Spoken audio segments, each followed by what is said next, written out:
The Bab's Revelation. One of the questions I love to ask of others is, what attracted you to the Baha'i faith? Was it the social applications of the Baha'i teachings? Or the beauty of the writings? The tribulations suffered by the manifestations? Or a dream? Everyone has a different response to this question, and historical accounts of early Baha'is are filled with their answers. One of the proofs of the Bab's station that fascinates me is the sheer speed with which he revealed the Word of God. Consider the following account of the spiritually thunderstruck Mullah Hussein when the Bab declared his mission. He took up his pen and with incredible rapidity revealed the entire Surah of Mulk, the first chapter of his commentary on the Surah of Joseph. The overpowering effect of the manner in which he wrote was heightened by the gentle intonation of his voice which accompanied his writing. Not for one moment did he interrupt the flow of the verses which streamed from his pen. Not once did he pause till the Surah of Mulk was finished. I sat enraptured by the magic of his voice and the sweeping force of his revelation.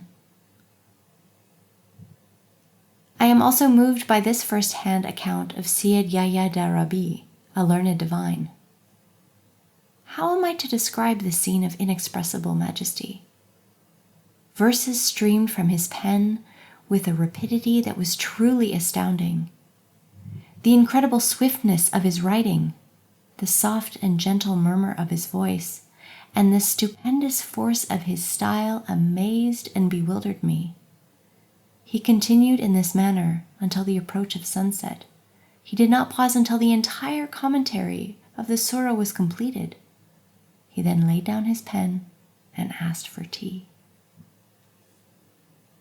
Not only was the speed of the Bab's revelation a proof to those who were blessed to witness it, but it was also a fact that was championed as a verity of his station to others. Mullah Alai Bastami was a letter of the living and the first Babi martyr. He was punished and killed because he affirmed, in the presence of one of the leading exponents of Shia Islam, that the Bab revealed in 48 hours verses equal in number to those of the Quran. The Bab himself stated that the rapidity with which he spoke the revealed word was constrained only by the capacity of his amanuensis. Furthermore, Baha'u'llah testifies in the Book of Certitude that the verses which have rained from this cloud of divine mercy have been so abundant that none hath yet been able to estimate their number. A score of volumes are now available. How many still remain beyond our reach? How many have been plundered and have fallen into the hands of the enemy, the fate of which none knoweth? Despite the Bab's restraint, despite the loss of so many texts, and despite the fact that his ministry was so short, it was only 6 years compared to the 29-year ministry of Baha'u'llah, the quantity of the writings of the Bab are nearly equal to those of the one whose advent he proclaimed.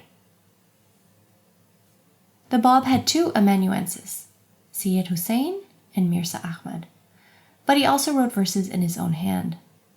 The Bab was an accomplished calligrapher of exquisite beauty.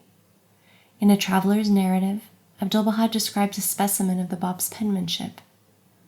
He writes of Mullah Abdul Karim, who was to deliver a box containing the Bab's writings, ring, and pen case to Baha'u'llah shortly before his execution, and who was pressured by those in his company to open the box and reveal its contents.